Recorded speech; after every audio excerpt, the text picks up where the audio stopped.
بھی ہے، اس کا نظام ہے، جتنا کہ اس کے قریب ہوتا ہے اتنا ہی زیادہ آزماتا ہے۔ فرشتے عرض کرنے لگے مولا جناب ایوب، اللہ کریم نے فرمایا یہ میرا دوست ہے، ایوب میرا نبی ہے، میرا پیغمبر ہے، میرا دوست ہے۔ تو فرشتے عرض کرنے لگے مولا جس کو اتنا نواز دے اس نے دوست تو بننا ہی ہوتا ہے۔ ایک روایت میں 7 بیٹے، ایک میں 14 بیٹے، کھیت کھلیان باغ بڑا کچھ، تو دوست تو بننا ہے۔ تو رب کریم نے فرمایا جاؤ آزما لو، جا کے جاؤ جا کے۔ کون کہہ رہا ہے؟ یاری تیری سونا تے ازمائشاں تیریاں اگ، اے سونا پرکھیا جاوندا ہی پہلو نال اگاں دے لگ، جاؤ آزما لو۔ فرشتے آ گئے، ایک دن میں سارے باغ اجڑ گئے، جل گئے کھیت۔ ایک دن لگا، بننے میں وقت لگتا ہے، اجڑنے میں وقت نہیں لگتا۔ ایک دن لگا تو جانور ایک بیماری سے سارے مر گئے۔ جناب ایوب گھر سے باہر نکلے، واپس آئے تو ساری اولاد کی لاشیں پڑی۔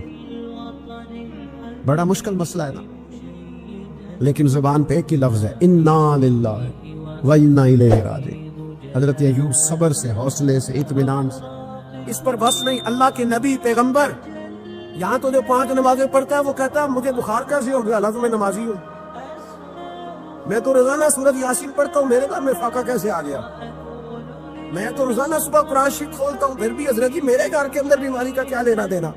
حضرت ایوب بیمار ہو گئے، 1 2 3 4 ہفتے، مہینے، سال نہیں، 16 سال بیت گئے بیمار، 16 سال بیت گئے، 16 سال۔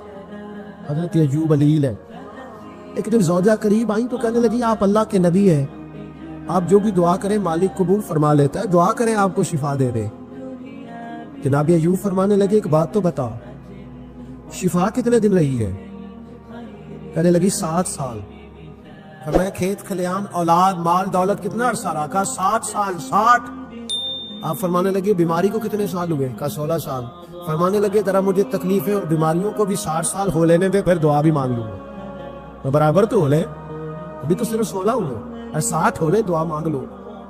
اور فرمانے لگے دعا مانگنی چاہیے پر میرے رب کو پتہ ہے ایوب کس حال میں ہے، بس زبان پہ یہ لفظ آئے تو اللہ نے فرشتوں سے فرمایا تم نے جانچ لیا ہے لیبلوکم ایکم احسن عملا، پتہ چل گیا؟ کہ مولا چل گیا۔ فرمایا جاؤ اب میرے بندے کو نواز دو، بس مالک دے نیاز ہے نا۔ بنجر زمینیں پھر سے آباد ہو گئی، پھر سے جانور آ گئے، پھر سے وہی لہر بہر ہو گئی، بیٹے بھی اللہ نے دے دیے، مال دولت جائیداد ہر چیز، گھر میں بیٹھے، شفا بھی ہو گئی۔ حضرت ایوب کی زوجہ قریب بیٹھی ہے، سکھوں کے دن آ گئے، پوچھنے لگی ایوب ایک مسئلہ پوچھنا ہے۔ ایک بات ذہن میں آئی، اجازت دے تو دریافت کروں؟ فرمانے لگے پوچھو۔ تو زوجہ عرض کرنے لگی حضور بتلائیے، 2 کھچے کے سکھ، 2 کھچے کے سکھ۔ جناب ایوب فرمانے لگے دل سارے اللہ کے، دن سارے اللہ، دکھی رکھے تب بھی مہربانی، سکھی رکھے تب بھی فضل اسی کے ہیں، پر اگر میرے دل کا حال پوچھے نا تو دکھ بڑے اچھے تھے، بڑے اچھے تھے وہ دکھ۔ کہا حضور دکھ اچھے تھے؟ تو جناب ایوب فرمانے لگے جب میں بیمار تھا تو میرا رب 24 گھنٹے میں ایک دفعہ میرا حال پوچھا کرتا تھا۔ رب پوچھتا تھا ایوب تیرا کیا حال ہے؟ رب پوچھتا تھا، خدا خود میرے مدلسبو، اللہ پوچھتا تھا۔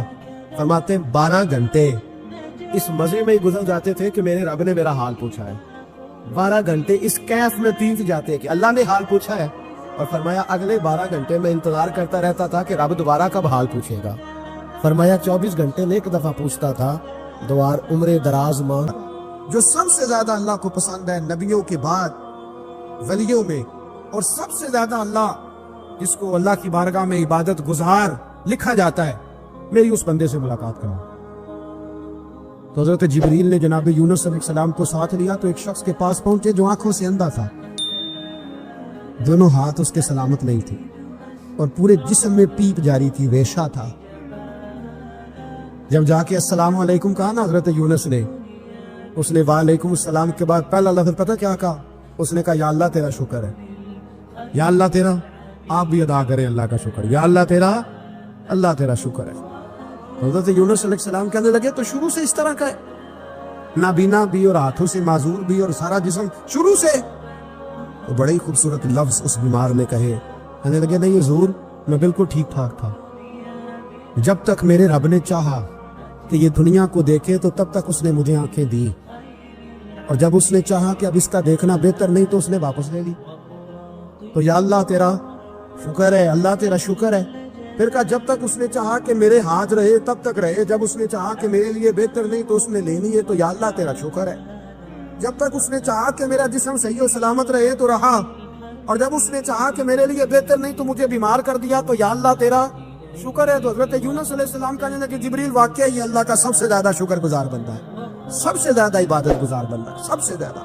حضرت شعیب علی نبینا علیہ الصلوۃ والسلام اتنا روئے کہ بینائی چلی گئی۔ صاحب رسالہ قشیریہ نے لکھا ہے آنکھوں کی روشنی ظاہری طور پر چلی گئی، اللہ نے پھر آنکھیں عطا کی۔ حضرت شعیب علیہ السلام پھر روئے، آنکھوں کی بینائی چلی گئی، اللہ نے پھر عطا کی۔ پھر روئے کہ آنکھوں کی بینائی چلی گئی، رب کریم نے پھر عطا کی۔ پھر ایک دن پوچھا مالک نے، کریم ہے نا جب چاہے پوچھے، بے نیاز ہے نا جب چاہے نہ پوچھے۔ اب پوچھا تیسری دفعہ، کہا اے شعیب اگر تو روتے ہو جنت کے لیے تو جنت آج سے ہی تمہارے نام کی، اور اگر روتے ہو دوزخ سے ڈر کے تو تمہیں آج سے آزاد کیا۔ سارا کچھ جانتا ہے رب، پر پوچھتا ہے بتاؤ نہ روتے کیوں ہو؟ خدا بندے سے خود پوچھے روتے کیوں ہو، بتاؤ نا۔ حضرت شعیب پھر رو پڑے، کہنے لگے مالک نہ جنت کی تڑپ، نہ دوزخ کا خوف، نہ تو تیری ملاقات کے شوق میں روتا ہوں۔ کبھی ملنا، کبھی وہ زیارت کی جو تڑپ ہے۔ اقبال کہنے لگے کبھی اے حقیقت منتظر نظر آنا لباس مجاز میں، لاکھوں سجدے تڑپ رہے ہیں میری جبین نیاز میں۔ یہ جو رب کے بندے روتے ہیں تو لوگ سمجھتے ہیں شاید دنیا کے لیے رو رہے ہیں۔ یہ رب کے بندوں کی آنکھوں میں آنسو آتے ہیں تو لوگوں کا خیال ہوتا ہے ہو سکتا ہے کوئی بچہ نوکری نہ لگتا ہو تو روتے ہیں، ہو سکتا ہے گھر میں کوئی آزمائش آ گئی ہو تو روتے ہیں، ممکن ہے کسی جگہ کسی چیز کی طلب نے بے چین کر دیا تو وہ طلب آنکھوں سے گر گئی۔ لیکن نہیں، اے تن میرا کنگھی ہوئے تے میں زلف سجر دی باواں، تے پوش میرے دی جتی بن جائے تے میں یار دی قدمی آواں۔ مارو مارو مینو مار پکاؤ کوئی عذر نہ پیش لے آواں، تے جے سونا ہی میرے دکھ وچ راضی، جے سونا ہی میرے دکھ وچ راضی، جے سونا ہی میرے دکھ وچ راضی، تے میں سکھ نو چلے ڈاواں۔ مالک انہیں بھی سال میں را دیا تو بس ٹھیک ہو گیا، ٹھیک ہو گیا۔ وصل اچھا ہے نہ فراق اچھا ہے، بس جس حال میں محبوب رکھے وہی حال اچھا ہے۔ بس جس حال میں انہوں نے رکھا بات ٹھیک ہو گئی۔ اس میں اب انسان شکوہ کرتے پھرے گئے جس طرح ہے وہ کس طرح نے آپ کو مطمئن رکھا۔ مشکل کے بعد جو آسانیات، حضرت لقمان حکیم ان کے نام پر قرآن مجید کی پوری صورت ہے۔ حضرت لقمان حکیم علیہ رحمہ آپ اپنے بیٹے کو نصیحت کر رہے تھے، کہنے لگے بیٹا کو مشکل آئے تو گھبرانا نہیں، کوئی مشکل آئے تو اگر بیٹوں کو سمجھ آ جائے کہ مشکل آئے تو، سمجھ آ رہی ہے بات کی، مشکل آئے تو۔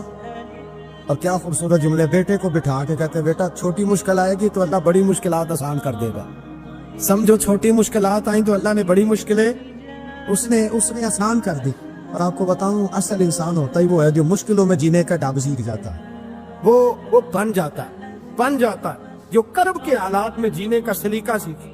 اپنے بچوں کو یہ سمجھانا ہے حضرت لقمان بیٹے مشکل آئے تو گھبرانا نہیں، بڑی کو ٹال دیتی ہے، وہ نیکی کا اور آسانی کا پیش خیمہ ہوتی ہے، اللہ اس کے بعد آسانی سے پیار ہے۔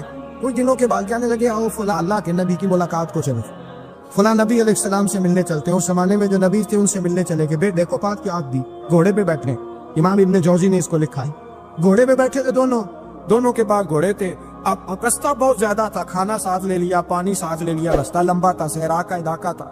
جب جانے لگے تو اتنی سخت گرمی ہوئی کہ گھوڑے بھی بیہوش ہونے لگے، اچانک ایسی گرم لو چلی کہ گھوڑے بھی۔ اب دونوں باپ بیٹا جو تھے وہ بڑی جوش میں تھے کہ جانا ہی جانا ہے، گھوڑے سے اتر کر کے پیدل چلنے لگے۔